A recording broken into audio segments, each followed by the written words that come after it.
नमस्ते, हामी भृकुटी agro and mart तपाईँहरूलाई थाहा छँदैछ। हामीसँग चाहिँ आज प्राध्यापक कृष्ण कुमार राई सर हुनुहुन्छ।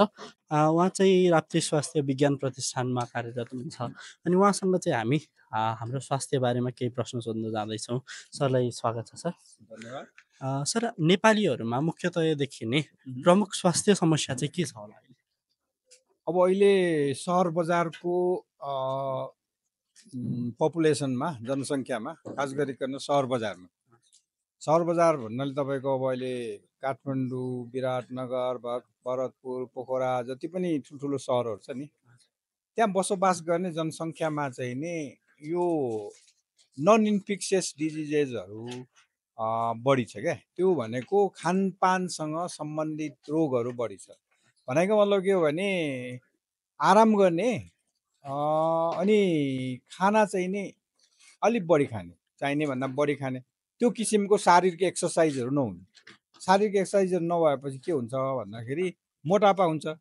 मोटापा भइसकेपछि मोटापाले ल्याउने रोगहरू जस्तो चाहिँ ब्लड प्रेसर, जस्तो चाहिँ नि लिपिडेमिया, हाइपरलिपिडेमिया भन्छ, बोसोको मात्रा बढी हुने, त्यसपछि डायबिटिज हुने, डायबिटिजसँगै जोड्नेको रोगहरू हुने, यस्तो मेटाबोलिक डिजिजहरू हुने। त्यसले चाहिँ फेरि अब डिजिज मात्र होइन, त्यसपछि किडनी डिजिज, अरू डिजिजहरू बढ्दै बढ्दै बढ्दै एक्लै अर्कोलाई तान्ने, त्यो रोगहरू चाहिँ नि बढी छ। खास गरिकन जिल्लामा पनि जो चाहिँ शारीरिक काम गर्नुहुन्न, अहिले व्यापार व्यवसाय अथवा अफिसमा काम गर्ने मान्छेहरूको चाहिँ त्यो समस्या सहर जस्तै त्यो 77 जिल्लामा बस्ने, सदरमुकाममा बस्ने मान्छेहरू पनि सहरी लाइफस्टाइलमा चाहिँ जसको चाहिँ छ, उनीहरूको चाहिँ समस्या त्यही नै हो।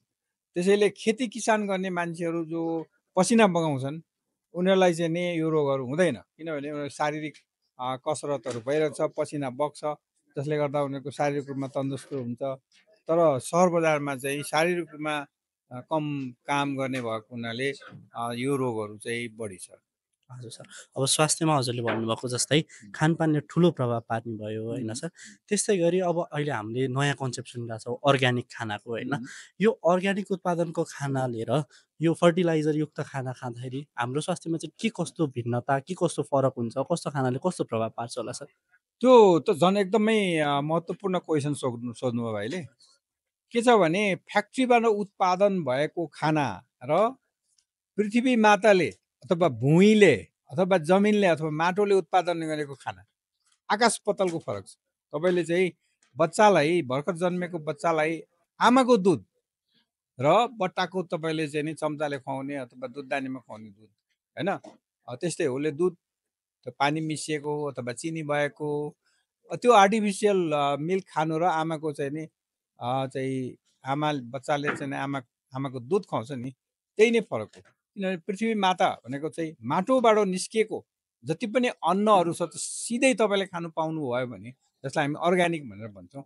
यदि त्यसमा चाहिँ विषादी मिसिएको छैन भने, आर्टिफिसियल जुन चाहिँ तपाईँको त्यो मलखादहरू, यो मलखादहरू पनि त्यो गाई गोरुबाट निस्किएको मलहरू, अर्ग्यानिक मलहरू लगाएको छ भने त्यो त अमृत सर हो। तर चाहिँ नि जुन फ्याक्ट्रीले निकालेको बिस्कुटदेखि लिएर तपाईँको चाउचाउदेखि लिएर त्यो चाहिँ विभिन्न चिजहरू र चाहिँ अहिले धेरै चाहिँ युजमा प्रयोगमा आएको चाहिँ यो कोल्ड ड्रिङ्क्सहरू, जसमा चाहिँ नि अखाद्य चिजहरू नै छ। टेस्टको लागि उनीहरूले चाहिँ नि कार्बोनिक एसिडहरू राखेको छ, विच इज हार्मफुल, शरीरलाई हार्मफुल हुने चिजहरू हुन्छ।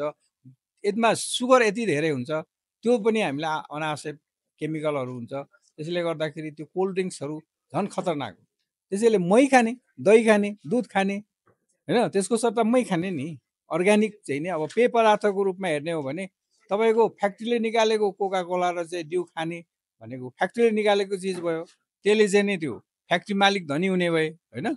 तर चाहिँ नि गाई भैँसीको निस्केको मही खानुभयो भने किसान धनी हुने भयो होइन, त्यो पनि अर्ग्यानिक भयो। त्यसैले चाहिँ नि सिधै अर्ग्यानिक भनेको जमिनबाट निस्किएको फल फुल साग सब्जी, त्यो भनेको त अमृत सर हो।